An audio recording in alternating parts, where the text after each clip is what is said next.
also an important principle. Yahweh first. Don't honor your parents to the point of disobeying Yahweh. This should be obvious.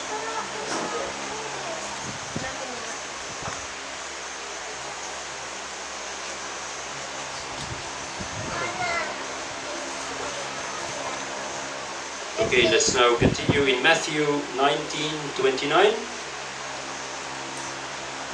Matthew 19:29.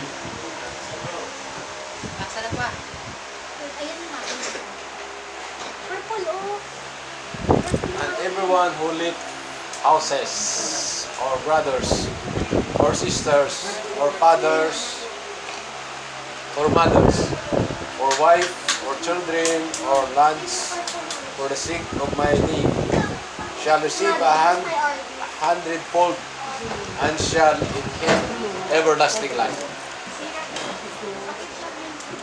So today our focus is of course on father and mother. But wife is also mentioned, of course, or children. So there are cases where there is an immense blessing for leaving your father or mother or wife or children or lands. And when is that? That is if you do it for the sake of my name, for the sake of Yahshua's name. So there may be circumstances where for the sake of the name of Yahshua, for the name of Yahweh, we must leave father or mother. By the way, this leaving is not in the same sense as just physically separating, moving to another house, going to another place. This is really a separation. You sort of break with them.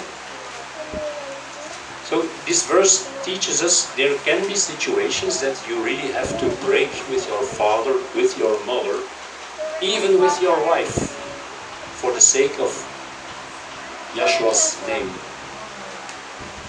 Again, Yahshua and Yahweh first. We cannot compromise. We cannot say, well, I love my parents so much and I honor them so much. They did so much for me in my childhood, as a baby, in my childhood. They sacrificed so much for me, so now I owe it to them to stick with them at all times. And then at the same time compromising with Yahweh's truth. We cannot do that. We cannot do that. Yahweh first.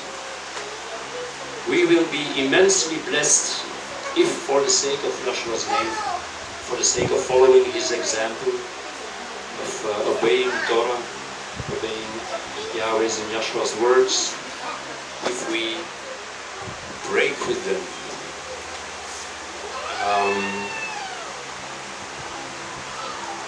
I don't know, situations may arise that they really put you before a choice. Unless you do this or that, something which goes against Yahweh's law, you're not my son or my daughter anymore. They really put you before a choice. Well, there is no choice, or at least there is only one good choice, and that is to obey Yahweh, regardless of any pressure exercised by your parents or your wife or whoever. Let's see Yahshua's example, a well-known incident in Luke 2, verses 42 to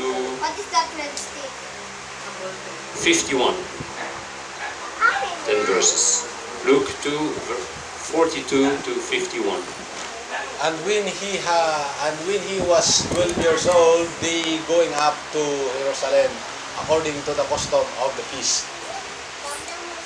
And fulfilling the days, and returning, the boy Yeshua stayed in Jerusalem, and Joseph and his mother did not know. But supposing him to to be in the company, they went a day on the way, and they looked for him among the relatives and friends. And not finding him, they returned to Jerusalem looking for him.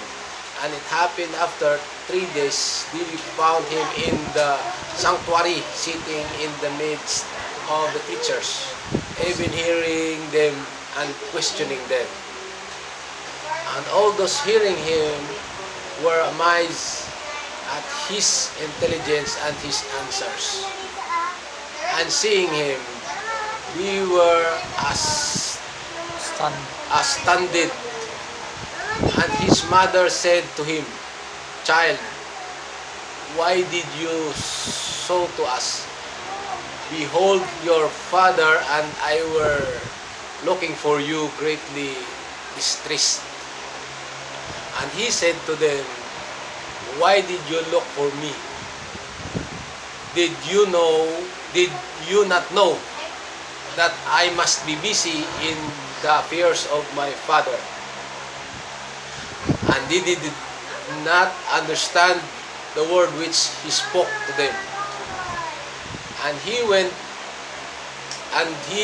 with them and came to Nazareth and was being subject to them.